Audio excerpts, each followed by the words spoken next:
usted mantenga su Biblia abierta en Primera de Samuel capítulo 8. Hoy tenemos una interesante reflexión, hilvanación de ideas. Ha sido un auténtico desafío este libro y creo que tiene mucho que enseñarnos. Vamos a meditar en él. Yo, mientras tanto, como decía Cantinflas, con su compermiso, me estaré tomando unos tecitos de vez en cuando, con el compermiso de usted. Y así poder lubricar un poquito el accidente de ayer de cantar los 2 goles de la Vinotinto. Qué bendición de juego. Casi, ya sé que tengo el corazón bueno. Ya sabemos que podemos hacer muchas cosas, Dios mediante, que Dios bendiga a Venezuela, y esas son alegrías que Dios nos brinda en su gracia, poder disfrutar como nación, ver a nuestros jóvenes triunfar, ver a nuestra nación emerger, que Dios sea bendiciendo nuestra patria. Bueno, la semana pasada estuvimos transitando y meditando en una transición muy importante de la nación de Israel.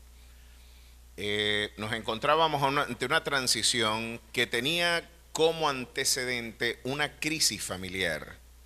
Y lo que resulta para mí interesante en términos sociológicos y teológicos es ver cómo los problemas de familia pueden tener incidencias no solamente familiares, sino también de carácter estructural, de carácter social. Las proyecciones de una crisis familiar siempre tendrán incidencia en distintas esferas. En el caso de Jonás, por ejemplo, un hombre que decidió darle la espalda a Dios, y por lo menos a la voluntad de Dios. Jonás, como un buen patriota, o más bien un nacionalista, porque hay una diferencia, decía el general Leboeuf, entre ser un patriota y un nacionalista. Nos recordaba Mario Vargas Llosa que los nacionalismos son peligrosos. Los nacionalismos son peligrosos, entre otras cosas, porque quizás las expresiones de chauvinismo y de totalitarismo que el siglo XX observó y gran parte del siglo XIX se adelantaron en nombre de los nacionalismos. La diferencia entre un nacionalista y un patriota, decía el general Leboeuf, era que esencialmente el nacionalista odia a todas las naciones y solamente ama la propia, mientras que el patriota ama a su patria por encima de todas las demás, pero ama también a las demás naciones. Es decir, usted no puede, de alguna forma, en nombre de su gentilicio, en nombre de su etnia, en nombre de su origen étnico, cultural y social, denigrar de la condición de otras naciones, porque esto es otro de los grandes legados del cristianismo, la universalidad de la dignidad humana. Es decir, la institución de la esclavitud y estas formas opresivas en las que los diversos imperios en toda la Edad Media, en el mundo moderno y aún en el mundo contemporáneo, en nombre de ciertas formas y de ciertos privilegios étnicos, de ciertas supremacías étnicas, se debe al desconocimiento de la antropología bíblica.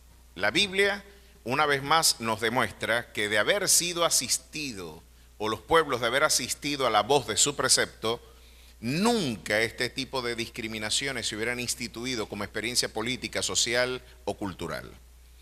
Tenemos aquí una evidencia, y la Escritura dice que de un solo linaje, de una sola sangre, hizo el linaje de todos los hombres, donde no hay siervo ni libre, varón ni mujer, sino que todos somos uno en Cristo Jesús. Y esto viene a universalizar la dignidad humana, le devuelve al indígena, le devuelve al negro, le devuelve al rojo, le devuelve al amarillo, al blanco caucásico, al ario y a toda la experiencia humana, le devuelve y le confiere una dignidad inalienable, porque cada uno de ellos lleva impresa la imagen de nuestro Rey y de nuestro Salvador, de nuestro Dios al que rendimos culto. Así que tenemos el gran legado del cristianismo, es haberle devuelto esa lucidez y la dignidad a los pueblos, de recordando, tú puedes amar a tu patria por encima de las demás, claro que sí, porque debemos amar a nuestra nación, pero nunca odiar al resto de las naciones, nunca. En la miseria de otros pueblos verás tu propia miseria. Eso era lo que Mario Benedetti decía en su maravilloso poema sobre la condición humana. Pero bueno, más allá de esto, estamos ante una coyuntura política interesante, una nación que ahora está afrontando una crisis, producto de una crisis institucional. Cómo empezó el proceso de entropía del liderazgo espiritual de Israel, y el proceso de entropía, como era de esperar, empezó por una crisis familiar. Los hijos de Elí eran corruptos, Dios había propuesto darle muerte, algo que usted puede distinguir maravillosamente bien en la literatura histórica y en este periodo monárquico, cuando usted lee Primera, Segunda de Samuel, Primera y Segunda de Reyes, Primera y Segunda de Crónicas, y por supuesto Esther y toda la literatura histórica, desde Josué, Ruth, usted podrá notar el protagonismo que Dios tiene dentro de los eventos que nosotros consideramos Dios no tiene participación. El sentido común le haría pensar a algunos de ustedes y a nosotros mismos de que Dios no se involucra en algunas cosas. Y nuestras sociedades, entre ellas desde México hasta la Patagonia, y no solamente México, los Estados Unidos y el Canadá también, porque hay que ver la fuerza que la masonería tuvo sobre gran parte de las elecciones políticas de nuestros pueblos.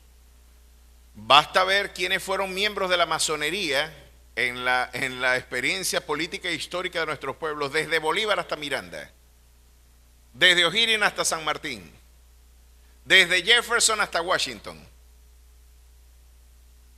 Tuvieron participación con logias que claramente tienen vinculaciones con el reino de las tinieblas. Así que nuestros pueblos no han sido inocentes.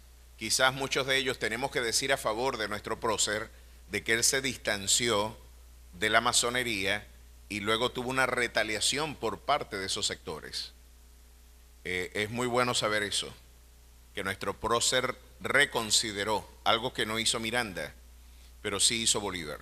Reconsiderar su participación con estos sectores que habían tenido una clara participación en la Revolución Francesa y en la Revolución Americana. Nuestro hombre más universal, Miranda, que tuvo participación en estas tres revoluciones, tanto en la americana como en la francesa y luego en la latinoamericana, tristemente no pudo deslastrarse de la carga espiritual y cultural que la masonería le confirió. Son el poder detrás del poder. Y ellos están involucrados en muchas tomas de decisiones. Hoy la Agenda 2030 no está ajena a gran parte de la participación de estos sectores. Y tenemos que decir que muchos de nosotros nos hemos sumado a la visión que la Ilustración francesa nos dio acerca de la idea de Dios y su participación con los eventos de la historia. Dios no se involucra en esto. Es la palabra que dijo Voltaire y que le legó en el pensamiento ilustrado. Dios es como un relojero cósmico que hizo un reloj mecánico, le dio cuerda. ¿Usted se acuerda de los relojes que se le daba cuerda? Para Voltaire y para gran parte del modelo intelectual del siglo XVI en adelante, ese cambio de paradigma cuantitativo mecanicista, de un paradigma medieval e idético-ontológico a un paradigma cuantitativo mecanicista, dejó la concepción del mundo en Descartes y en gran parte de los pensadores ilustrados posteriormente, de que el universo era un mecanismo gigantesco, era un reloj gigantesco, era una visión mecánica la que se tenía del universo. De esto participó también Newton. Sin embargo, es interesante observar que Voltaire decía, Dios creó el mecanismo del universo, pero después que lo creó, se desentendió de él. Le dio cuerda y lo dejó rodar solo. No, Dios no tiene que ver en decisiones políticas, sociales, Dios no tiene que ver con eventos sobrenaturales, Dios existe pero no participa. Dios no se mete en las decisiones políticas, económicas, sociales, climatológicas, en los quebrantos ambientales. Dios no tiene participación en eso. Eso fue lo que el legado de la Ilustración nos dejó, y gran parte de la intelectualidad latinoamericana abrevó, cultivó y proclamó en distintas instancias, en sus visiones jurídicas, en sus visiones del Estado, en su esfuerzo por distanciarse de lo que ellos llamarían, bueno, vamos a hacer un Estado secular, vamos a tratar de deslastrarnos de los principios espirituales para darle mayor universalidad al Estado, tenemos que divorciarnos de los principios espirituales. Ha sido la gran tragedia de Occidente. Y para este momento, el pueblo de Israel también demandó un gobierno secular. El gobierno dijo, el pueblo dijo, Samuel, tus hijos tampoco sirven para nada. Los muchachos están incursos en hechos de corrupción. No nos gusta los que vas a dejar de herederos. Ponnos un rey. Queremos alguien que nos gobierne. Ya basta de que jueces vengan a regentar la historia de nuestra nación y ya no nos parece bien que hijos como los de Elí o la torpeza de tus hijos venga a ponerle menoscabo a nuestros propósitos. Mira cómo el resto de las naciones tienen reyes. Nosotros tenemos que imitar a las naciones. Y esto, por supuesto, no le gustó a Samuel. Pienso que le tuvo que haber disgustado por varios motivos. Porque primero se metieron con sus hijos. Y así tenga razón. A ver cuántos padres hay acá. Y yo les puedo preguntar esto. Si su hijo, aun cuando tengan razón de hablar mal de su hijo, ¿a usted no le molesta que se metan con su hijo? Así tengan razón. Claro, el papá justo tendrá que hacer de tripas corazón y decir, bueno, no puedo acompañarte con esto, hijo, pero está condenado a tu amor, ¿verdad? De alguna manera tú sigues apostando por su bienestar y sigues apostando por su restauración o por su corrección. Pero al padre promedio, cuando le hablan mal de un hijo, primero le molesta. Pues hablaron mal de los hijos de Samuel. Y dijeron, tú quieres dejar a estos calembes ahí. No nos gustan. Porque quizás los hijos, uno de los grandes quebrantos de la paternidad, los muchachos malcriados nada más lo quieren los padres. Eso hay que recordarlo también. A un muchacho malcriado nada más lo quieren los papás. Y el muchacho consentido va a traer vergüenza a la familia. Bueno, parece que los hijos de Samuel disfrutaron de algunos privilegios.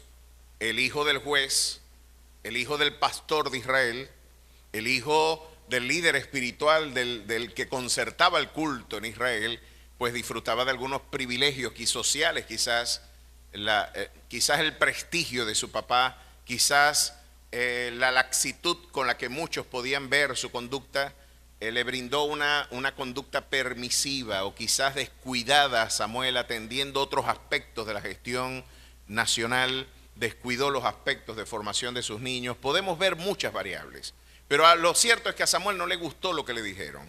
Necesitamos un rey. Y él fue y se habló con Dios y les dijo, mira, tú no te has portado mal. ¿Fue mala la gestión de Samuel? No. Vimos que a pesar de que se habla mal y se nos da un testimonio de que sus hijos eran hombres corruptos, en el capítulo 12 de Primera de Samuel, usted puede ver cómo en el caso de Samuel se presentó ante una auditoría nacional. Y yo quiero que ustedes evalúen mi conducta. Y si yo he defraudado a alguien, vengan y pongámonos a derecho y yo restituyo 4 veces lo que yo les quité. Como había una gestión pública, miren lo que Samuel dice en el capítulo 12 de Primera de Samuel, capítulo 12, verso 3. Aquí estoy, atestiguad contra mí delante de Jehová y delante de su ungido. Ya estaba el rey constituido, Saúl, de su ungido. Si he tomado el buey de alguno, ese sería el equivalente a decir si yo le quité el tractor a alguno de ustedes. Samuel está preguntándole al pueblo, yo les he quitado algo que sirva para el trabajo, les he quitado una herramienta de trabajo a ustedes. Pregunta en este caso porque el buey era con propósitos de cultivo. Si he tomado el asno de alguno, si le he quitado el carro. ¿Le quité el carro a alguno de ustedes? Diría Samuel hoy. Si he calumniado a alguien, si se ha dicho algo que es falso de la naturaleza o del carácter de algún creyente, ¿He tomado yo de alguien? He hecho cohecho para cegar mis ojos con él. Es decir, agarré dinero para torcer la verdad. Empecé a manipular con el dinero y, mira, me interesa, los jueces tenían que deliberar quién tenía razón sobre algún conflicto. No solamente ejercían labores magisteriales, labores sacerdotales, también ejercían labores de administración de justicia. Por eso lo que está diciendo Samuel es, si yo como juez recibí cobres para fallar a favor del que me pagó, háganme saber en qué momento yo he defraudado el derecho.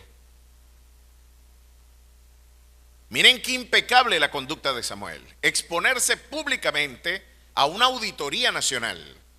Evaluemos mi conducta. ¿Hay alguien aquí que pueda decir que le quité su herramienta de trabajo, que le quité el carro, que le pedí dinero para torcer el derecho o para deformar la perspectiva de la fe a favor de algunos poderosos o de algunos encumbrados? ¿He tomado yo eso de ustedes? Si yo lo he hecho, lo restituiré. Entonces dijeron, miren lo que dijo el pueblo, nunca nos has calumniado, ni agraviado, ni has tomado algo de mano de ningún hombre. Era impecable la gestión de Samuel a pesar de los calembes de hijos que tenía. Era impecable.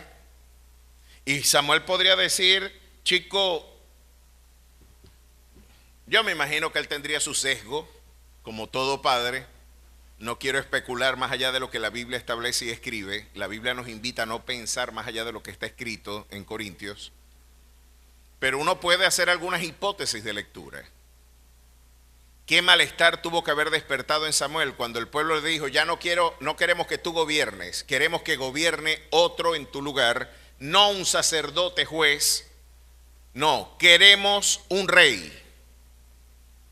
Es doloroso, mi querido hermano, cuando el pueblo mismo le demanda a usted una transición porque, sea cual sea la condición, es una forma de desamor y de desarraigo. Ahora, es interesante cómo Samuel, todo lo que Dios le dio, como diría Serafín Contreras, lo agarró con mano floja. Si Dios quiere quitarme lo que me dio, lo va a poder llevar fácil. Lo voy a soltar fácil. Si Dios quiere que yo lo entregue, lo voy a dar. Y ya ustedes saben lo que sucedió. Pero no agradó a Samuel esta palabra que dijeron, danos un rey que nos juzgue, y Samuel oró a Jehová. Aquí tenemos un ejemplo de qué hacer cuando usted le desagrada algo en la iglesia. Cuando usted puede ver algún exceso, cuando usted puede ver algo que traiga dolor o algo que pueda resentir su corazón, haga oración. Haga oración. Mis queridos hermanos, va a ser inevitable el desencuentro que usted tenga con otro hermano. Si usted piensa que yendo a otra iglesia usted va a vulnerar esa realidad, se equivoca.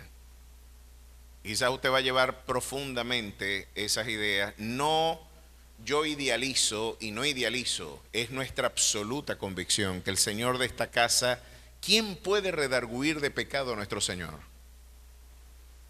¿Quién puede decir que Dios es injusto? ¿Quién puede decir que Dios no hay sabiduría en contender con el Omnipotente? Nos recordaba el autor sagrado. No hay sabiduría cuando usted contiende con Él. Sin embargo, usted va a contender. Hay tantas cosas por las que usted se puede disgustar en la iglesia. Por ejemplo, si un hermano no lo saludó. Ve, no me saludó. Me dejó como el indio Manaure, con la mano estirada. ¿Cómo así? Sí, con la mano estirada y no me vio. ¿Qué se cree? Vea, hay muchos hermanos, y me consta, que están afrontando muchos momentos difíciles. Una persona cuando está siendo afligida no piensa bien. Es su hermano. Pregúntele, ¿tienes algo contra mí? Y el hermano seguramente le dirá, mira, estoy tan despistado con lo que estoy pensando que quizás, discúlpame que no te haya visto. ¿Cómo no te voy a querer dar una mano? Toma un abrazo, chico. y le da un abrazo seguramente a su hermano y le dice, no, esto es un malentendido. Pero Satanás puede echar mano de algún malentendido, melcocharlo usted en un conjunto de resentimientos y de malas lecturas. Hasta Bertrand Russell, un ateo formidable, decía que debemos leer los libros con buen ánimo, no con rabia. Hay momentos en que leemos algunos libros con mala disposición. Él decía, tienes que leer al autor de forma benigna, como si fuera tu amigo. Porque si no, a usted le va a pasar lo que le pasó a un señor que le pidieron un hacha. El vecino y él estaban, creo que habían tenido una discusión. Y el vecino viene y le pasa un papel y le dice, no quería pedirle prestada el hacha, sino que mandó una misiva y le escribió así. Ve, me enviaron este papel acá. Mira lo que este sinvergüenza mandó a decir. Compadre, présteme el hacha. ¿Cómo usted cree que se la voy a prestar así? Y la mujer vino y la agarró. Para ver, agarra el papel. No, es así. Compadre, présteme el hacha. Y dice el hombre, ah, si es así, sí. ¿Cómo lee usted las misivas? La Biblia dice que para el impuro todo es impuro. Hay gran parte de la predisposición que podemos tener a la hora de interpretar algunos eventos. De alguna manera vamos a tener que ejercitarnos en algunos elementos de objetividad espiritual, más allá de nuestra emotividad espiritual. Hermanos, yo me desvelo porque cada uno de ustedes se fortalezca en el conocimiento de la palabra del Señor. ¿Sabe qué me traería alegría el día del pastor? Escuchar que todos se han leído la Biblia. Eso, muchos preguntan, ¿y qué querrá el pastor? ¿Una camisa, un flug? Claro que sí, soy pretencioso y me gusta eso. Pero me gustaría 3 millones de veces más saber, oye, cada uno de nuestros hijos están en la verdad. Son conocedores de la palabra del Señor, están ejercitados en ella, tienen destreza en el conocimiento de su palabra y van a ser enteramente aptos para toda buena obra. Así que eso, anhelo, oro y trabajo para que usted lo adelante, para que usted ame la palabra del Señor. Créame que hay un antes y un después de usted abrevar de esa fuente. No podemos seguir siendo creyentes dominicales, de cultos. Miren, con todo y lo que me gusta la música y con todo lo que me gusta la predicación y con todo lo que me gusta lo que aquí sucede, es desnutrida la vida de un creyente que depende solamente de una predicación o de una musiquita en un CD. ¿Usted cree que poner un CD a volumen va a sustituir la oración y la adoración que usted tiene que adelantar en privado? No. A usted le gustaría, nos gustaría pensar que alguien puede hacer ese trabajo por nosotros. Pero nada sustituye la intimidad que usted tiene que tener con Dios. En última instancia, es absoluta. Eso es un trabajo intransferible. Y miren, los pueblos reformados eran altamente alfabetizados, ya que estamos hablando de un periodo político, social y muy concreto de Israel. Miren, el 86% de los premios Nobel del siglo XX eran judíos o protestantes. Se nos ocurre a ustedes pensar, ¿es así o no es así? A ustedes le dicen, este es un hombre de ciencia, es un científico. La gente cuando piensa en un científico piensa en ateísmo, ¿o no? ¿Es científico, es ateo? ¿Es así o no es así? Y muchos dicen, no, si es científico debe creer que Dios no existe. Pues no hay nada más lejos de la realidad. Los que se encargaron de divulgar esa idea fueron los regímenes totalitarios de carácter ateo que tuvo el siglo XX. Hacer pensar que la ilustración, que la intelectualidad, que la academia estaba bajo la égida del ateísmo que se había ofertado como una agenda política en el siglo XIX y en gran parte del siglo XX. Solamente ellos, pero el 86% de los premios Nobel eran cristianos. Y los otros, el pueblo con mayor número per cápita de premios Nobel es Israel. Pero lo curioso es que los israelitas que ganaron el premio Nobel casi el 100% de los judíos que ganaron el premio Nobel vivían en pueblos reformados, Estados Unidos o el norte de Europa. ¿Qué pasó? ¿Por qué esta gente tenía tanto conocimiento? Ya veremos que se paga caro no tener conocimiento. Ya veremos cómo la única espada que tenía Israel era la de Saúl y la de Jonatán su hijo. Iban para la guerra con palos, porque no sabían hacer una espada. Ya lo vamos a ver, les estoy expoliando, porque si no me pongo las pilas, no terminamos hoy tampoco. No espero terminar. Es largo camino el que queda con 1 Samuel. Pero sale caro o no, tenían que pagarle. Usted se imagina ir para los filisteos, que eran los que tenían que amolar las espadas o hacer las espadas. Mira, yo el sábado voy a pelear con vos. ¿Me le puedes sacar filo al machete? Así estaban. No sabían trabajar la herrería. Entonces le vas a entregar a tus enemigos la facultad de formarte para la guerra. Mi pueblo perece porque le falta conocimiento. Ahora, la gente seguirá preguntando, ¿y cómo hicieron estos pueblos para subvertir esta realidad?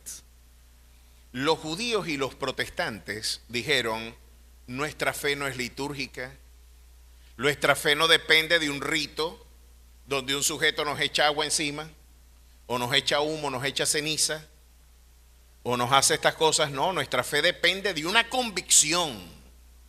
Nuestra fe entra por el oír, y el oír por la palabra del Señor.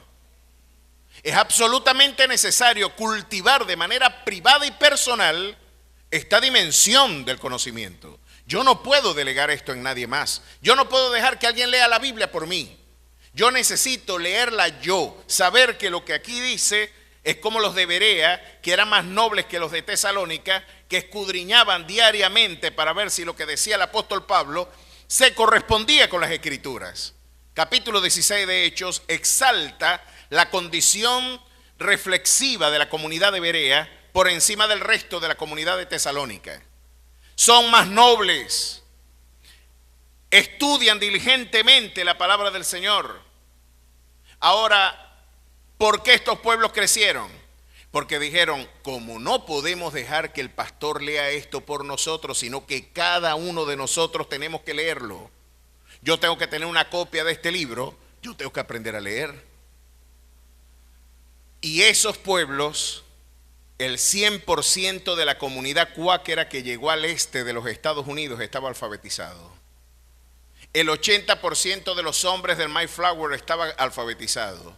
El 70% de las mujeres también, porque tenían que leer la Biblia.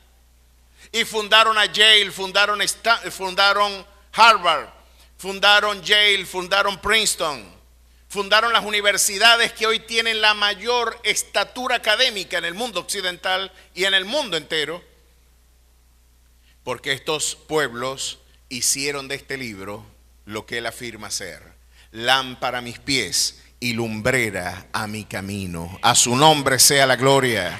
No le deje eso a más nadie. No le deje eso a más nadie. Cultive esa devoción personal. Qué bueno es que usted ore en momentos de crisis y que usted ponga en perspectiva, mis queridos hermanos, qué habilidad tiene nuestra mente de desviarse por senderos y derroteros distintos a los que la voluntad de Dios establece. La orden que tiene el autor sagrado para nosotros es que meditemos en este libro de día y de noche. No es solamente en un momentito. Usted no puede dejar eso nada más para los domingos.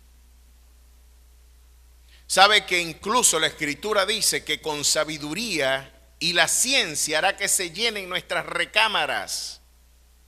Es de esperar que el que sabe hacer cosas tenga mayor destreza mercantil y comercial. ¿Cómo no va a saber hacer dinero si sabe hacer de todo? Hay gente que tiene competencias en sus manos, pero tiene poca destreza social para el intercambio y para la realidad, ¿verdad?, del mercado. Pues Dios da sabiduría también para eso. Yo tengo un familiar que para mí es un genio. Mi primo era uno de los únicos 2 desarrolladores de software que tenía Latinoamérica de Macintosh. Tenía una destreza increíble, pero como todo genio, tiene poca destreza quizás para la interacción mercantil. Bueno, la esposa tiene esa habilidad. Y Dios los unió y los dos, en este caso, brindan una fortaleza. Pero nunca subestime la habilidad del conocimiento para promoverle. Nunca lo subestime. Henry Ford le dijeron, es que nuestra empresa, decía Henry Ford, va a prosperar cuando formemos mejor a nuestros empleados. Y los otros gerentes de otras empresas y de otras realidades con las que él conversaba, le decía, pero ¿no te da miedo que después que tú lo formes se vaya? Y él le dijo, prefiero que se vaya. Prueba con la ignorancia a ver si te va mejor. Prueba con la ignorancia a ver si te va mejor. Yo con esto lo que quiero detenerme es que ya está bueno de escuchar predicadores que nos digan que la letra mata, con eso queriendo decir que usted tiene que ser un ignorante. La letra mata es la letra de la ley, porque por las obras de la ley nadie será justificado. Naguará, tendrá que decirle a alguien eso una vez a los predicadores de la prosperidad, que necesitan un pueblo ignorante para manipularlo, que no lean la Biblia, que no se documenten, que no se formen, porque así puedo sacar mejor provecho de la ignorancia de ese pueblo. No. Tenemos que fortalecer una iglesia madura, sólida, que al igual que en tiempos de crisis como Samuel, oran a Jehová, se refugian en su palabra y encuentran dirección para tomar buenas decisiones. Lámpara es a mis pies tu palabra y lumbrera a mi camino. A su nombre sea la gloria. Manténgase firme. Estudie, fórmese, escudriñe la voluntad de Dios en este libro. Samuel oró a Jehová y mire lo que Jehová le dijo. Oye la voz del pueblo en todo lo que te digan, porque no te han desechado a ti, sino a mí. Me han desechado para que no reines sobre ellos.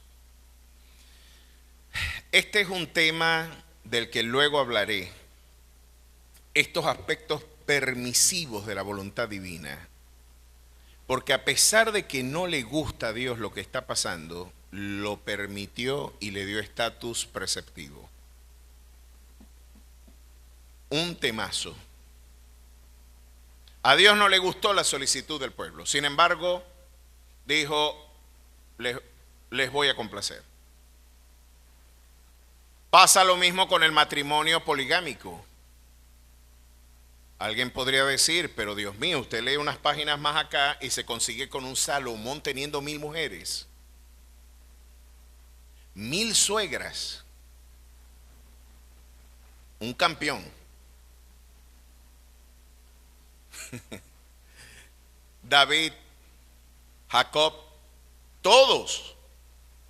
¿Y qué pasó ahí, pues? ¿Por qué Dios no los reprendía por eso? ¿Por qué Dios no reprendió a David si tenía un poco de mujeres, tenía un harén? ¿Por qué lo reprendió cuando estuvo con Betsabé? Porque Betsabé estaba casada. El concepto de adulterio era, en las culturas semíticas, poligámica. El concepto de propiedad marital, en este caso, yo puedo tener varias mujeres, pero no puedo tener una que ya tenga marido.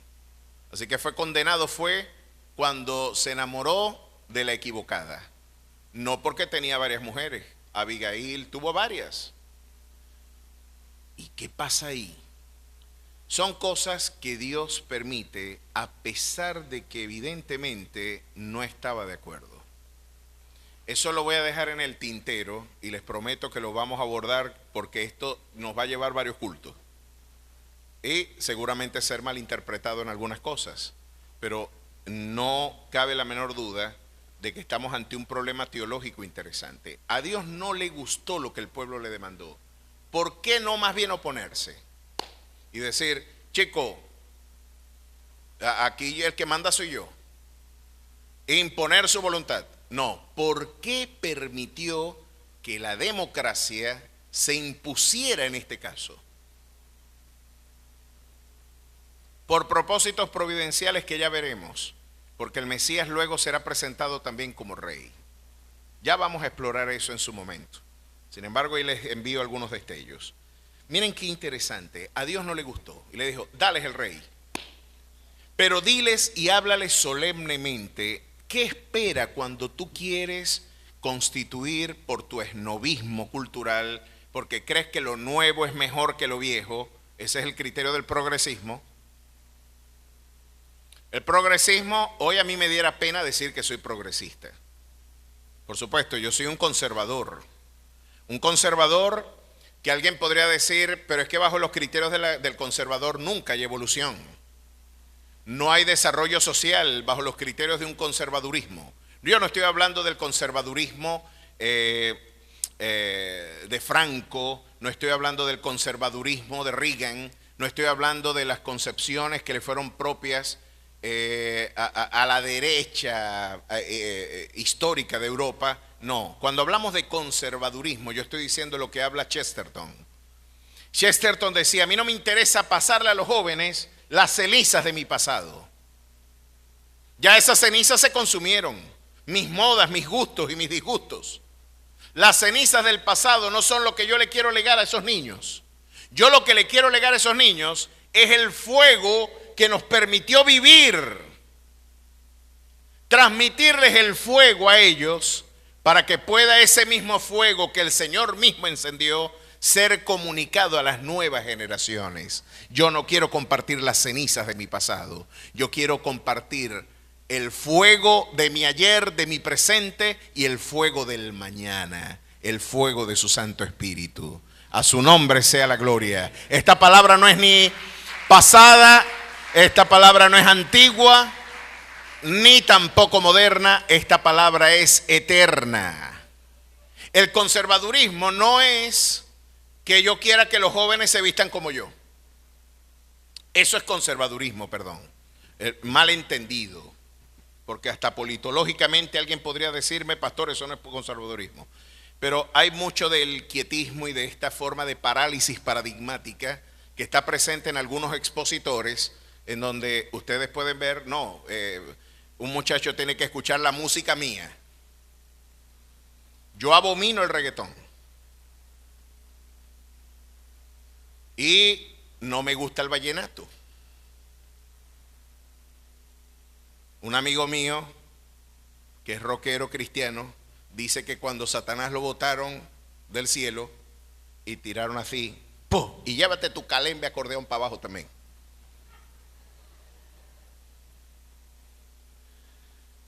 Eso es un sesgo. Hay que decir que estamos prejuiciados. A mí no me gusta el vallenato y no me gusta el reggaetón, pero sé que es un prejuicio personal. Es un prejuicio. Ahora, lo que no es prejuicio es las letras que divulga Bad Bunny. Usted pone en un mensaje de texto lo que él canta y a usted lo meten preso. Te voy a dedicar esta canción. Y usted pasa lo que el calembe ese dijo, lo tienen que meter preso. No es que lo tienen que meter preso. Deberían meterlo preso.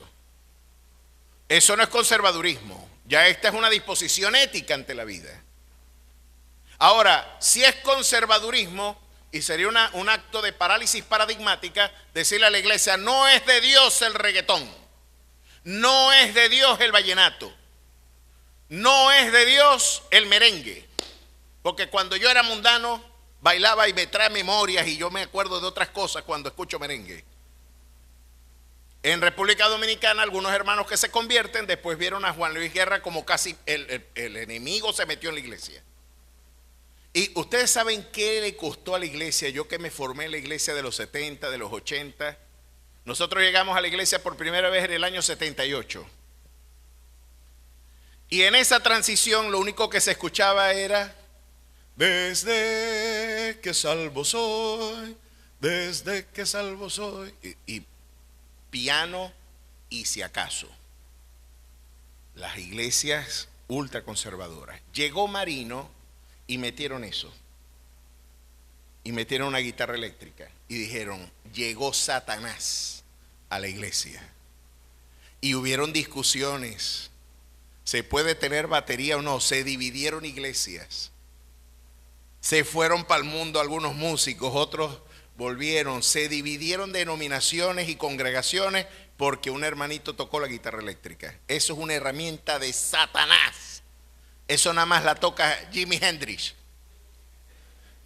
Eso nada más lo tocan los Beatles, nuestros enemigos jurados.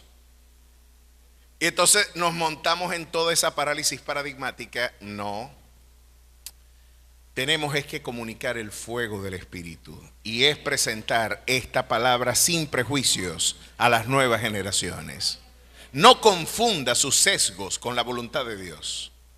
No confunda sus gustos y sus disgustos con los gustos y los disgustos de Dios. Por eso, para que una iglesia no sea manipulada por los gustos de un pastor, usted tiene que leer la Biblia. Y usted darse cuenta, oye, yo quiero mucho a mi pastor, pero aquí no lo acompaño. Porque la Biblia dice, fue la diferencia de los grandes hombres de Dios. No es yo soñé, yo siento, ni siquiera ese emotivo pálpito que algunos tienen, esto es de Dios, ya va, es de Dios, ¿por qué? Los grandes hombres de Dios como Billy Graham le recordaron a las generaciones. ¿Sabe cómo se pasa el fuego a las siguientes generaciones? Escrito está, no solo de pan vivirá el hombre, sino de toda la palabra que salga de la boca de Jehová. Así usted pasa el fuego. Así no pasa cenizas. Usted le pasa el fuego a las nuevas generaciones, encendiendo el corazón del creyente con su palabra. Hermano, qué bueno es volver a los orígenes, a la fuente. Los pueblos, las familias, las personas se restauran cuando vuelven a esa fuente. A Dios no le gustó, sin embargo, le va a decir algo. Les va a ir mal, se olvidaron de mí. Y ya vimos todo lo que Samuel les dijo. Miren lo que les van a hacer. Ustedes quieren, con su progresismo, con su visión del progreso y de imitar modelos ajenos, hasta Leopoldo C. en su libro Filosofía Latinoamericana como Filosofía sin más, decía que uno de los grandes quebrantos de los pueblos del llamado tercer mundo es que copiamos modelos foráneos y reproducimos modelos que no se corresponden con nuestras realidades sociales, culturales, económicas, políticas, y copiamos modelos que reproducen nuevos ejercicios neocoloniales, diría Leopoldo C. O sea, copiamos un modelo, el positivismo, por ejemplo, lo empleamos como criterio educativo desde el Río Grande hasta la Patagonia, y Domingo Faustino Sarmiento en Argentina, bajo la égida del positivismo de vanguardia intelectual, empezó a perseguir a las comunidades indígenas argentinas. Los pueblos aborígenes fueron exterminados bajo la idea del blanqueo de la raza. Tenemos que blanquear la raza, hay que venir italianos, alemanes, españoles, que traigan gente blanca para que nos blanqueen. Esta visión prejuiciada generó nuevos modelos totalitarios. Nos equivocamos imitando si no reflexionamos lo que imitamos. La imitación es una forma de aprender, es cierto, pero usted no debe imitar todo. Examínenlo todo y retengan solo lo bueno. ¿Cómo yo puedo examinar todo y quedarme con lo bueno? ¿Cómo usted sabe que un gato y un conejo no son lo mismo?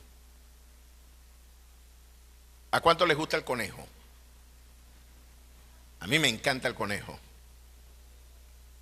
En la Falconzulia venden, mi abuela lo hacía espectacular. Ahorita los conejos están bien porque como no hay cartuchos para las escopetas, los tienen que cazar con lazo. Ahora es que debe haber conejo en esos montes, muchachos. Deben haber bastante conejo, sabroso, espectacular el conejo. Pero usted le venden en la Falconzulia un gato, y si usted nunca ha visto un conejo, usted se come el gato. ¡Qué buen conejo! Chacha, eso era un gato. ¿Cómo usted sabe lo que es una liebre de un gato? No le vendan gato por liebre. Conociendo bien el gato y conociendo bien la liebre. Usted puede imitar realidades de su entorno, pero no todo lo que está en su entorno es legítimo imitar. Miren, soy zuliano. A ver los zulianos de acá, para ver, levante la mano. Amén a mí mismo, no importa que no nos quieran. Bendiga el Señor a mi tierra y a nuestro querido estado Zulia. ¿Cuánto quiero a mi tierra? Todo lo que allá pasa me gusta. El queso palmita, el patacón, el bocachico relleno, el chivo en coco. Hay anécdotas sublimes de un pastor al que un guajiro le llegó y le dijo: pastor, yo pasé toda noche soñando con usted yo soñé y cerré los ojos y veía un namatecoco. Me volví a acostar y soñé y vi un chivo. Volví a acostarme y volví a abrir los ojos y vi otro namatecoco y me volví a dormir y otra vez soñé con un chivo. ¿Qué significará eso, pastor? Y el pastor le dijo: el Señor te está diciendo que me hagas un chivo en coco. El chivo en coco es zuliano. Me encanta todo lo que la zulianidad expresa. Maravillosa. El patacón. Nosotros le ponemos esteroide a todo. El rayo maracucheador. Un patacón no basta, hay que gratinarlo. Y lo metemos al horno con queso y se derrite esa carga de carbohidrato y de todo lo más, no importa, con una Coca-Cola rueda. Las arepitas de agüita de sapo. El queso frito, encima ya de todo ese poco de colesterol y triglicéridos. Ahí te va, y rodalo con una Coca-Cola y te desayunás con unas mandocas, unos pastelitos, unos tequeños y empanadas, y lo rodás con una Coca-Cola a las 8 de la mañana. Maracaibo, yo lo amo mi tierra. Yo voy para allá y suspiro. ¿Usted cree que esa enfermedad que nos da a los zulianos cuando pasamos el puente es mentira? Cuando voy a Maracaibo y empiezo a pasar el puente, eso en verdad da una emoción tan grande.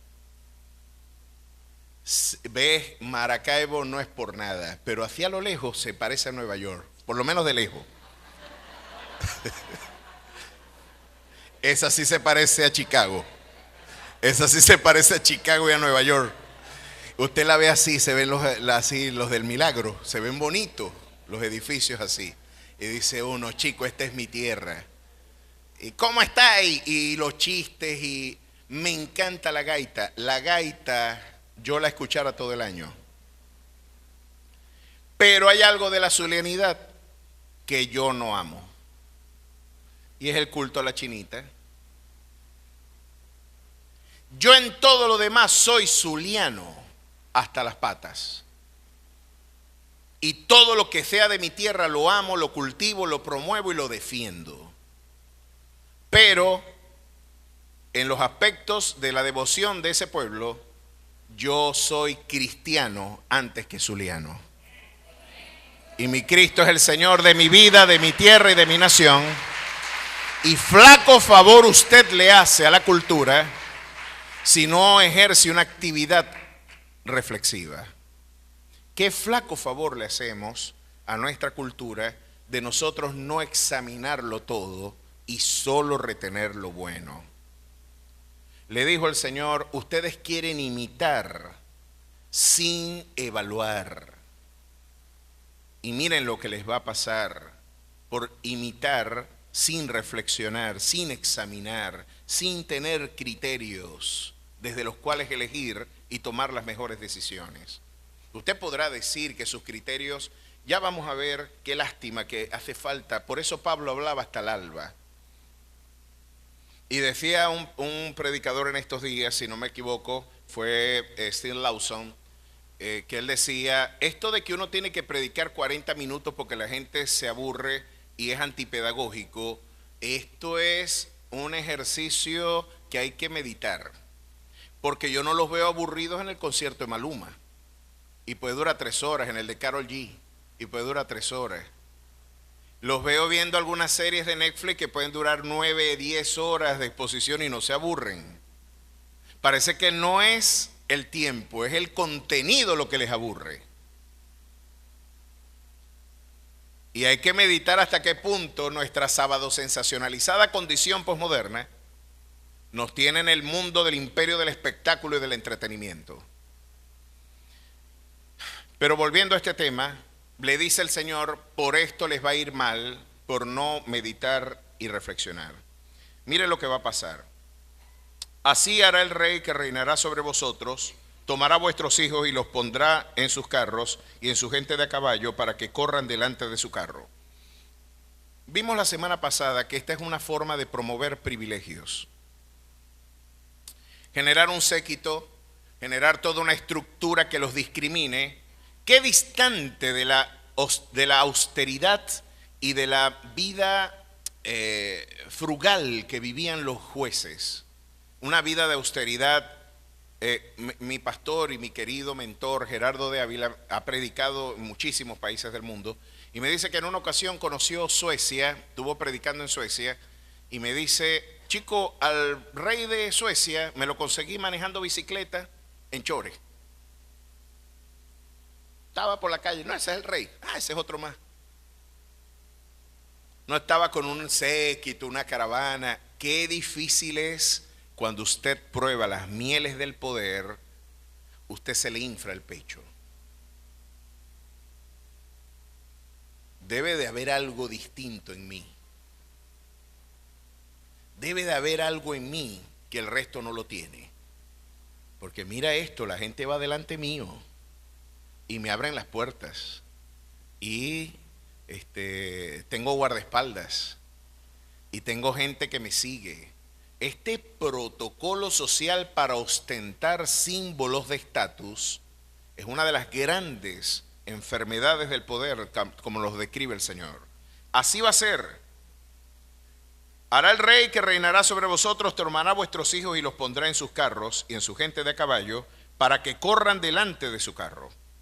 Y nombrará para sí jefes de miles y jefes de cincuentenas. Los pondrá a sí mismo a que en sus campos y sieguen sus mieses, y a que hagan sus armas de guerra y los pertrechos de sus carros. Tomarán también vuestras hijas para que sean perfumadoras, cocineras y amasadoras. Asimismo tomará lo mejor de vuestros campos, de vuestras tierras, de vuestras viñas y de vuestros olivares, y lo dará a sus siervos. Tomará vuestros siervos y vuestras siervas, vuestros mejores jóvenes y vuestros asnos, y con ellos harán sus obras. No habrá una remuneración equivalente al esfuerzo de vida, porque ellos van a sacar provecho de lo privado para promover lo público. Esto es lo que en nomenclatura politológica podemos leer entre líneas. Va a tomar lo tuyo para hacer lo propio. Y diezmará también vuestros rebaños y seréis sus siervos.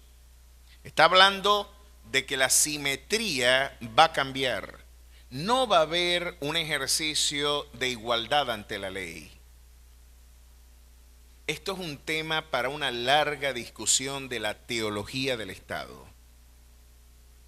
¿Qué visión tan pesimista de la concentración del poder estatal tiene la Biblia? Porque sigue diciendo, y clamaréis aquel día a causa de vuestro rey que os habéis elegido, mas Jehová no os responderá en aquel día. Podemos ver cómo evolucionó este proceso de entropía social producto de generar élites. Oye, cuando usted estudia, y permítame expoliar lo que sucedió, el pueblo cuando cultivó esta realidad, miren qué le pasó de entrada. Vas a ser enajenado de aspectos de tu propiedad para promover la agenda burocrática del Estado. Es interesante leer esto en la clave de los teóricos de la economía liberal austríaca.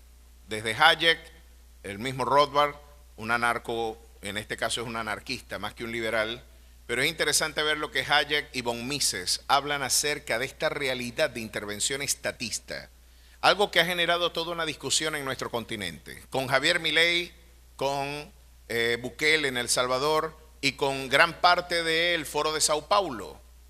¿Es lo público lo que hay que promover o es lo privado lo que hay que promover?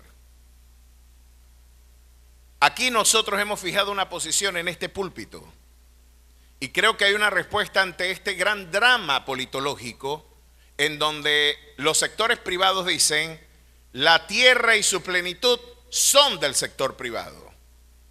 Los sectores estatistas y de corte social dirían, no, lo público, la tierra y su plenitud es mía, es del Estado. El Estado tiene que tener los medios de producción. Las haciendas tienen que ser administradas por nosotros. Las industrias tienen que ser administradas por este sector del Estado que va a poder distribuir de manera más equitativa las riquezas de las naciones. Y encumbramos a una élite burocrática que se va a encargar de distribuir equitativamente lo que el sector privado nunca brindó a través de la plusvalía. La plusvalía nos enajenó de nuestra real fuerza productiva. Se hicieron ricos a través de nuestro trabajo. Vamos a quitarles eso y vamos a ponerlo en estas élites burocráticas para que nos repartan mejor la mascada. ¿Qué pasó en los dos sectores? Tanto las plutocracias opresivas terminaron por oprimir a los sectores populares, como en el Liverpool del siglo XIX, como los modelos estatistas terminaron por generar un instrumento de sustitución de élites, en donde la incompetencia administrativa luego dio lugar tanto a la corrupción como a intereses ahora privados por parte del Estado, y los dos sectores o modelos nos han dejado de alguna manera desolados. La Biblia dice esto. Ustedes dicen que el dinero es de ustedes. Ustedes dicen que la propiedad es de ustedes. Ustedes dicen que la propiedad es de ustedes. El Señor dice, ni tuyo ni tuyo. De Jehová es la tierra y su plenitud, el mundo y los que en él habitan. De Jehová es la tierra y su plenitud, el mundo y los que en él habitan. Es un tema álgido y que puede despertar mucha suspicacia los temas que yo estoy exponiendo, porque ambos sectores pueden despertar resentimientos. Pero mis queridos hermanos, podemos estudiar historia y ver y poner el dedo en cada fecha de la historia de nuestra humanidad y ver cuál es el factor deteriorante de los modelos políticos. ¿Saben cuál es? Los privilegios y los que quieren estar por encima de la ley. Y eso se da tanto en las economías de mercado libres como en las economías socialistas. Generar privilegios y generar sujetos que estén por encima del imperio de la ley. ¿Qué significa esto en vocabulario bíblico? Habíamos prometido debatir este tema y aquí tenemos un temazo. ¿Cuál será entonces, pastor? Entonces, ¿qué hacemos? Si estamos rodeados de corruptos, ¿cuál será el modelo perfectible hasta que nuestro Señor venga? Porque tengo que decirles algo, yo no voy a salir a defender a ningún hombre. Maldito el hombre que confía en el hombre. Yo tengo una enorme desconfianza en la habilidad del hombre para generar bienestar. Tengo enorme desconfianza en los mesías redentores con discursos mileniales que vienen a decirme, yo vengo a redimirte y yo vengo a darte un nuevo horizonte. No, eso no lo puede hacer usted. El único que puede darme una nueva vida, el único que puede darme un nuevo ser, el único que puede darme un nuevo horizonte de esperanza es Cristo en vosotros, la esperanza de gloria. Nuestras rodillas están solamente para el Rey de Reyes y Señor de señores, el que está más cerca de venir de lo que la iglesia incluso está preparada. Porque tengo que decirles algo, si el reloj profético del advenimiento del Mesías es Israel, tengo que decirles que acaba de declarársele la guerra en el Medio Oriente, Israel, a la mayor parte de la comunidad islámica del Medio Oriente. Se parece igualito a los escenarios escatológicos descritos por Daniel y Apocalipsis. Está más cerca de lo que esperábamos el advenimiento de nuestro Rey y Salvador.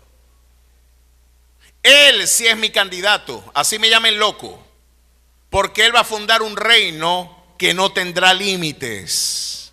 Y Él vendrá a formar realmente la constitución nacional de las naciones, no leyes emanadas por intereses privados, no leyes emanadas por una casta política, sino enhebradas por el mismo corazón del Señor, que dice: son bienaventurados los pobres de espíritu. Todos los que no tienen lugar son los que tienen lugar en mi reino. Bienaventurados los que lloran, ellos van a recibir consolación. Bienaventurados los pacificadores, ellos serán llamados hijos de Dios. Tenemos entonces una constitución que esperamos y que no nos sentiremos satisfechos como el pueblo de Dios, como embajada de Cristo en la tierra, hasta que no veamos no la justicia social, no la prosperidad de las naciones. Yo lo que espero es ver al león y al cordero pastar juntos. Yo anhelo poder meter mi mano en la hollar, en este caso la cueva de las Pit. Yo puedo encontrarme en un lugar donde toda lágrima será enjugada y donde la gloria de mi Señor no hará falta ni el sol ni la lumbrera, porque la gloria de mi Señor alumbrará nuestras vidas. A su nombre sea la gloria. Allí está su auténtica esperanza.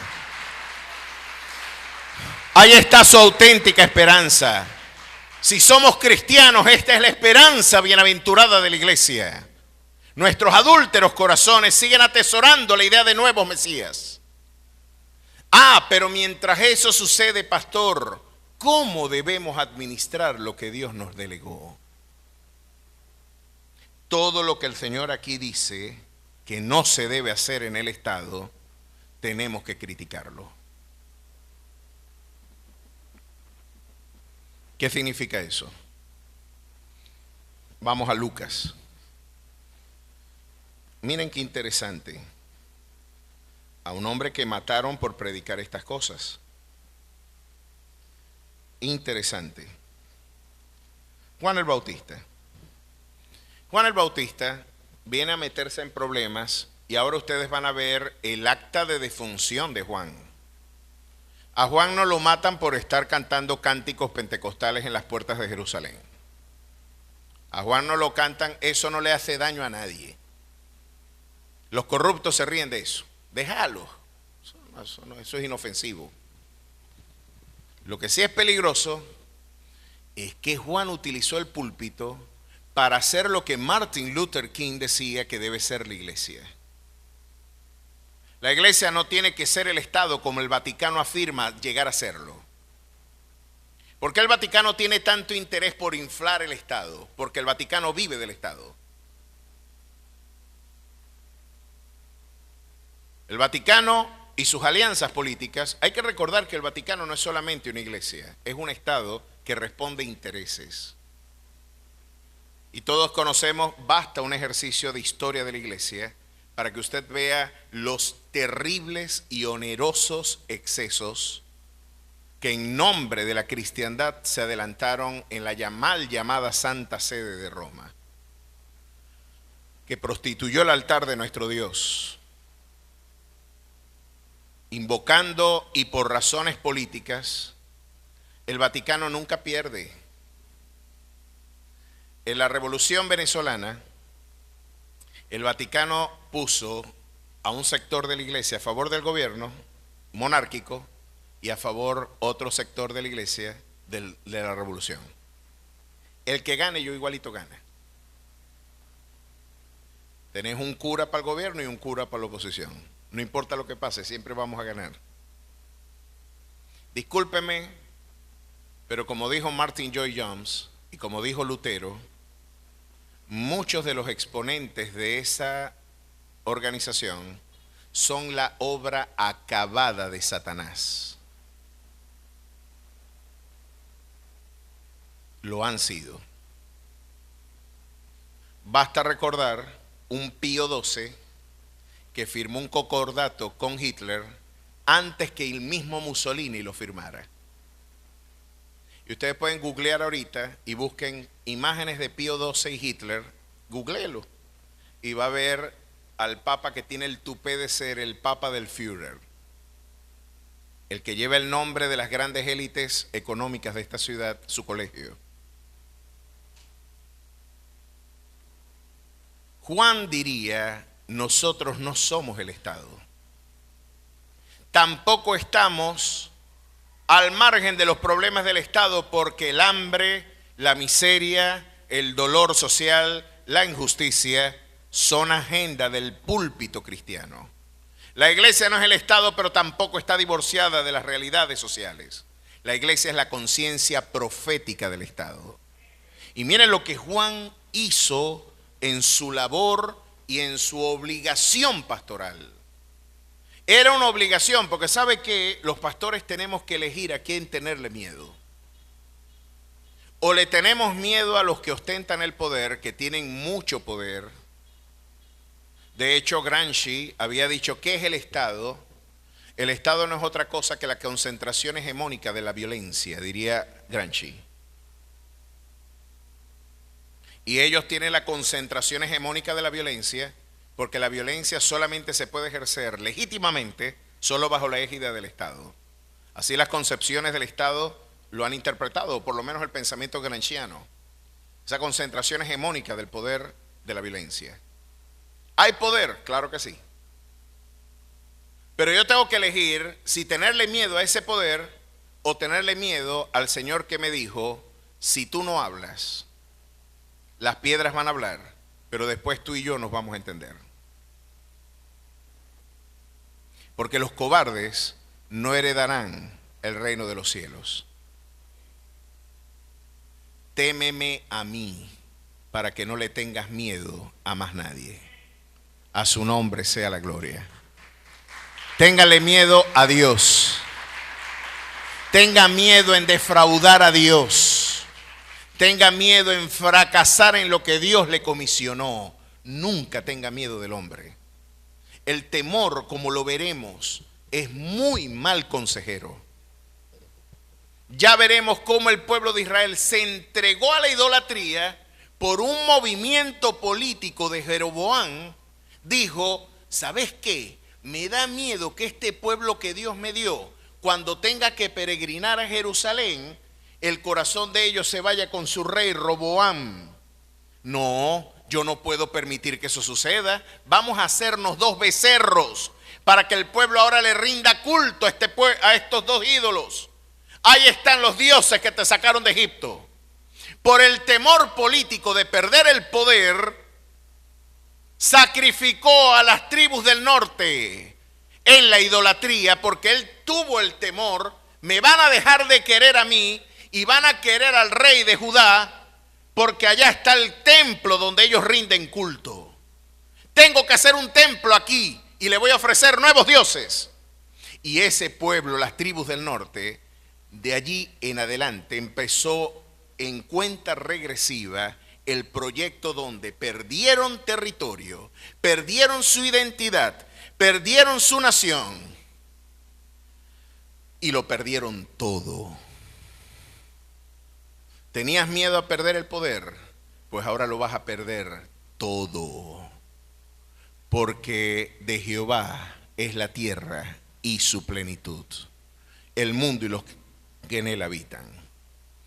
Qué interesante. Juan les dijo lo mismo. Mira lo que puede hacer y lo que tú te tienes que oponer.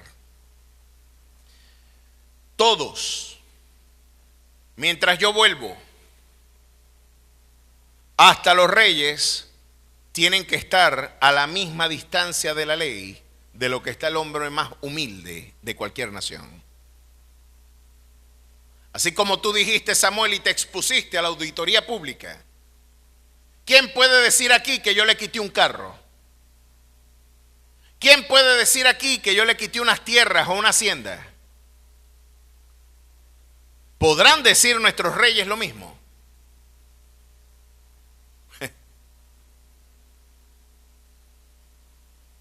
Al punto llegaron que los grandes teóricos del Estado como Maquiavelo llegaron a afirmar cosas como estas. La política es el arte del engaño. Así Maquiavelo la alegó. Claro que había que taparle la boca a ese sujeto. Alguien, tápenle la boca a ese libro. Ese libro nada más es para leerlo nosotros, que no lo sepa la gente. como Romano Pastore nos recuerda, brindó una descripción periodística del poder detrás del poder. No todos estamos al igual distancia de la ley. Incluso la justicia, diría Michel Foucault, viene a ser un instrumento, las sanciones penales y la escuela, como un instrumento para sancionar la individualidad que se resiste al discurso hegemónico. Permítame poner esto en perspectiva. Cuando tú no tienes igualdad ante la ley y el que te dirige no tiene que rendir cuentas, él va a utilizar la justicia como un instrumento de represión. Y eso fue lo que Juan les dijo, y miren lo que significó. Y yo me imagino que Juan, miren qué tipazo, ya voy terminando, no se preocupen. Qué tipazo. Yo aquí tengo planes de que el domingo que viene hagamos una sopa. ¿Cuántos dicen amén? Oye, ese sí es un amén fervoroso. Una sopa para que nos vamos todos comidos el domingo. Vamos a orar para que Dios provea y tengamos nuestra sopa con una arepita el domingo que viene. Como decían, nos gusta más eso que una misa cantada. Un culto con sopa, gloria al Señor. Ok. Nos gusta esa experiencia. Yo creo que es muy bonito que compartamos. Cuando aquí usted entra, tiene a las hermanas más cariñosas y amorosas de esta iglesia, atendiéndole usted en la puerta y diciéndole bienvenido, que Dios te bendiga, te invitan y te sientan. Siempre les hemos pedido, ni siquiera tengo que pedirlos, ellas siempre están sonriendo. Le sonríen a usted, lo quieren hacer sentir bien y le dan una bienvenida. Nos preocupamos por cómo usted se siente y si usted nos visita por primera vez nos angustia pensar que le tratamos mal. Nos preocupa mucho eso. Si eso ha sucedido en nombre mío y de toda la iglesia, les pedimos disculpas. Si alguien se ha sentido agraviado por alguna ausencia de educación o de alguna deferencia que usted merece, yo me esfuerzo porque usted se sienta bien. Juan decía, déjate de eso. ¿Qué tontería es esa de querer hacer sentir bien a la gente? Y yo, pero Juan, ¿cómo vamos a tratar mal? Mira cómo se hace. Miren esto. Juan dice la escritura, y él por toda la región continuó al Jordán, predicando el bautismo de arrepentimiento para perdón de pecados. Juan estaba predicando. Y decía a las multitudes, punto. Oh generación de víboras, ¿quién os enseñó a huir de la ira venidera? Bienvenidos. Culebras, mapanares, ustedes son lo peor de este mundo. Bienvenidos a mi culto. Muchacho, ¿y cómo no se te vacía la iglesia? Dicen, aquí yo me voy. Un tipo que llama generación de víboras a los que lo están escuchando. Este tipo no tenía comité ni ministerio de protocolo en su iglesia. El tipo tenía bajo presupuesto, se vestía con pieles de camello, no enflusado. Se ponía un cinto con lo que guindaba la hamaca, se amarraba aquí el cinturón. Me imagino la pinta loco que tenía. Pero habló como nadie, y esto es lo que debemos entender de su glorioso mensaje, porque estaba encendido por el poder del Espíritu Santo. Eso es lo que realmente la iglesia debe buscar. No quizás una iglesia donde nos hagan sentir cómodos, sino un lugar donde la palabra del Señor, donde su Santo Espíritu realmente está encendiendo vidas. Que estemos cerca de Dios. Ahora, este hombre no necesitaba de comités de protocolos para llenar auditorios. No necesitaba tratar bien a la gente. La gente decía, ¿sabes qué? Él tiene lo que el Señor quiere decirnos. Hasta los líderes políticos lo querían escuchar. Herodes se moría por pararse a escuchar un sermón. Le tenían temor porque sabía que hablaba de parte de Dios. Y este hombre fue inmortal hasta que el propósito de Dios se cumplió en su vida. Él fue inmortal porque Dios le dijo, ahora es necesario que tú mengues, después de todo lo que has predicado. Estás vivo por la misma razón que Saúl no pudo matar a David. porque yo soy tu escudo y yo soy tu refugio. Yo soy tu amparo y yo soy tu fortaleza. El que contra ti viene va a tener que pelear contra mí. A su nombre sea la gloria. Y tú cumplirás tu propósito hasta que yo lo disponga. Tenías que salir. La manera en que uno salga del mundo es irrelevante. Estimada es a los ojos de Jehová la muerte de sus santos. Pero como no se había cumplido su tiempo, miren qué sermoncito se tiró este hombre. Muchacho, predíquelo hoy para ver cómo le va. Mire lo que dice acá. Y decían las multitudes: oh generación de víboras, ¿quién os enseñó para huir de la ira venidera? Haced pues frutos dignos de arrepentimiento y no comencéis a decir dentro de vosotros mismos: tenemos a Abraham por padre. Es decir, yo soy descendiente de Abraham y por lo tanto soy salvo. Yo soy hijo de Eva y por lo tanto soy salvo. Soy nieto de Romualda, una mujer de Dios, y por lo tanto soy salvo. Mi mamá es evangélica y yo soy... No, Dios puede levantar predicadores aún de las piedras. Y los llamó hijos de Satanás al pensar que su dependencia estaba en la carne y no en el espíritu en todo caso. Tienes anclaje sociológico. ¿Tú crees que esto es un evangelio cultural? ¿Que esto es por asimilación familiar? Tú tienes que tener una relación personal y privada con Dios. Dios no tiene nietos, Dios solo tiene hijos. Ahí empezó a quitarles las fortalezas, los dejó sin piso. Agárrense de la brocha que me llevo la escalera. Ahí se está pintando usted y le jalen la escalera y usted queda agarrado de la brocha. Estoy agarrado de la brocha. Les quitó la escalera y los dejó con la brocha en la mano. Miren lo que les dijo. Y ya también el hacha está puesta a la raíz de los árboles, por tanto todo árbol que no da buen fruto se corta y se echa en el fuego. Y la gente le preguntaba diciendo, ¿saben que hubo un predicador en los Estados Unidos llamado Jonathan Edwards, que generó uno de los grandes avivamientos y es considerado uno de los grandes genios del pensamiento universal? Jonathan Edwards se le atribuye a ser el fundador de la psicología de la religión. Y se considera que era uno de los hombres más brillantes que tuvo la sociedad colonial americana y aún universal. Todos hablaban de las destrezas intelectuales de ese hombre, pero generó un avivamiento nacional con la predicación de un sermón célebre que usted puede buscar en la web: pecadores en manos de un Dios airado. Dicen los que vivieron cuando él predicaba esas realidades con tanta convicción y unción del Espíritu, que la gente se agarraba de las bancas del temor que promovía, el pensar que la justicia divina podía reposar sobre ellos, de ellos no refugiarse en su gracia. Y la gente pasó por multitudes a la conversión. Y la gente empezó a ser confrontada, y creo que podemos aprender algo de Jonathan Edwards y de Juan el Bautista. No es solamente teniendo chocolates y caramelos en las iglesias que la gente va a venir. Podemos llenar un recinto, pero eso no es una iglesia. La iglesia es una comunidad regenerada. Y lo podemos decir, no estamos interesados en llenar auditorios. Estamos interesados en llenar el reino de los cielos para la gloria y la honra de su precioso nombre. A ese lugar se llena con arrepentimiento, con una transformación integral de la condición humana, con la unción de su Santo Espíritu. No es con ejército ni con fuerza, no es el aire acondicionado que nos falta, no es la luz. Qué bien que la tengamos, qué bueno sería tener el estacionamiento propio, qué bueno tener áreas más amplias, pero ese no es el quid del asunto. ¿Qué haremos? Dar frutos de arrepentimiento. La gracia solamente brilla en la noche oscura del juicio. Solo, miren, el evangelio es buenas nuevas. ¿Para cuánto Jesús ha sido una buena nueva?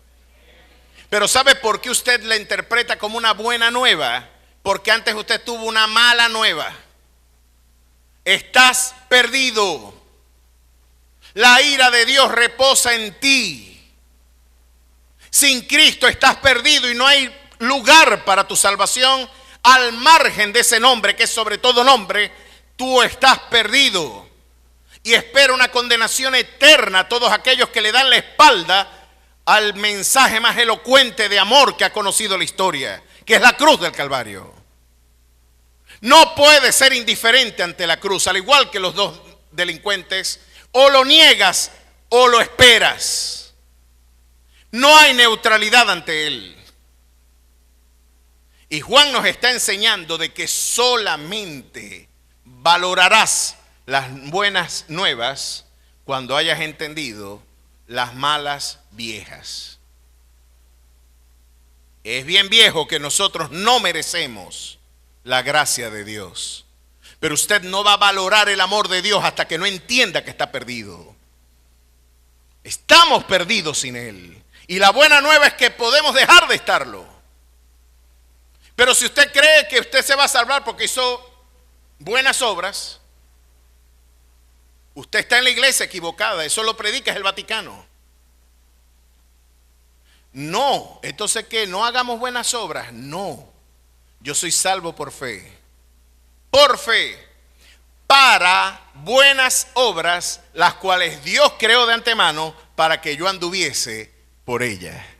Yo fui salvo por la obra, sí, de Cristo Jesús. Y Él me generó un camino que preparó de antemano para que yo pueda dar por medio de mis obras ahora testimonio de una fe regeneradora que mora por la fe en mi corazón. Juan nos enseñó a predicar. No te van a hacer caso hasta que no se den cuenta que están perdidos.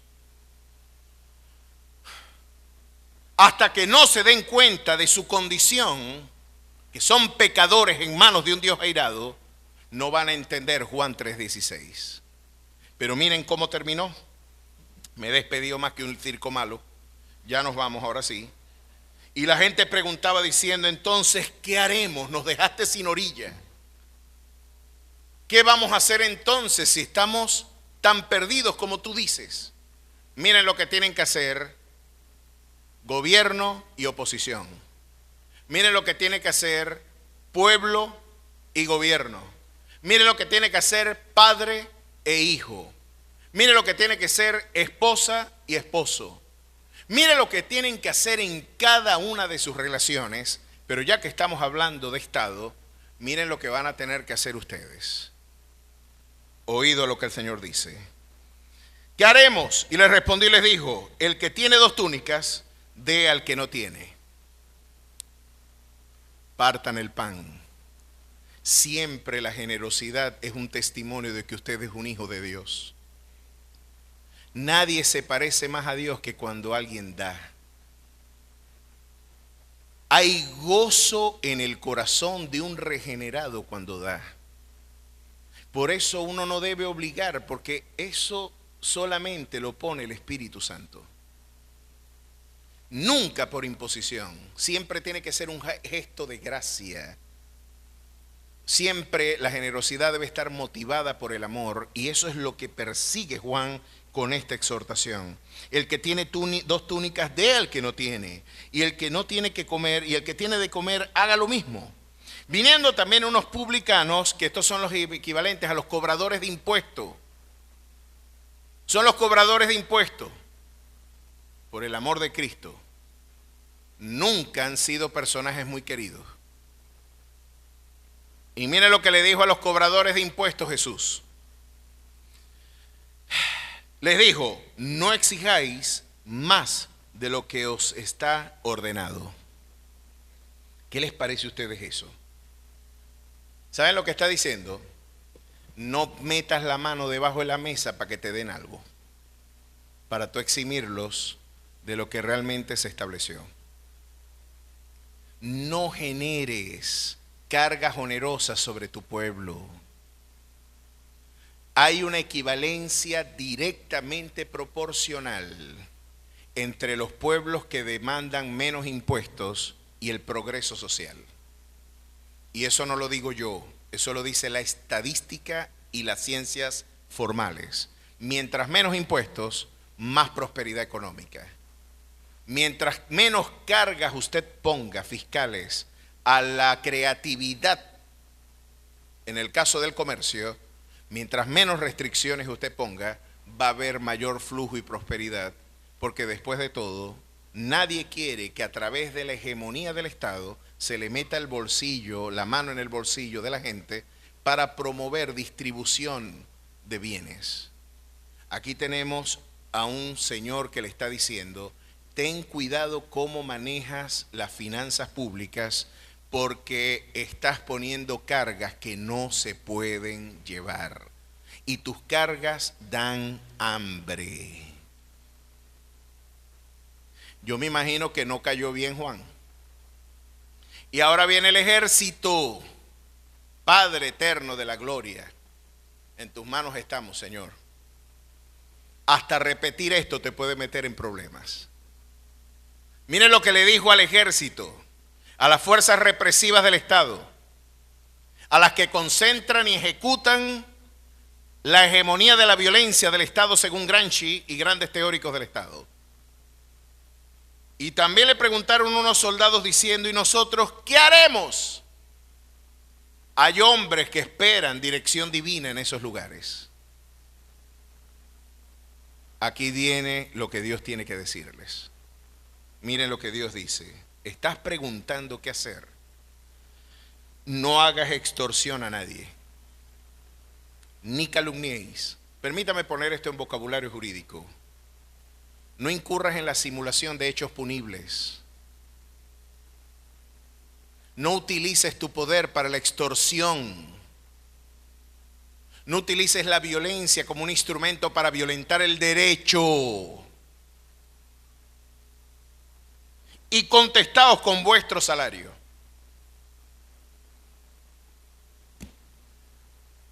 Ya hay suficientes cosas que aquí dijo Juan para estar muy preocupado. Que se contenten con su salario y que no extorsionen a nadie. ¿Quién puede hacer eso? Cuando el lucero de la mañana resplandezca en el corazón de los que quieren hacer la voluntad de su Dios. Bienaventurada es la nación cuyo Dios es Jehová. Querían una ruta para la prosperidad nacional, allí la tienen. ¿Cuántos dan gloria a su nombre? Póngase de pie y celebre al Dios de los nuevos comienzos y al Dios que brindará nuevos comienzos a nuestra nación. Dios y Padre Celestial, gracias por este día, por tu palabra y por tu dirección eterna, Señor. Gracias porque tu palabra sigue siendo lo que ella afirmó ser: lámpara a nuestros pies y lumbrera a nuestro camino. Bendice a tu pueblo, bendice a tu grey, maravilloso Salvador.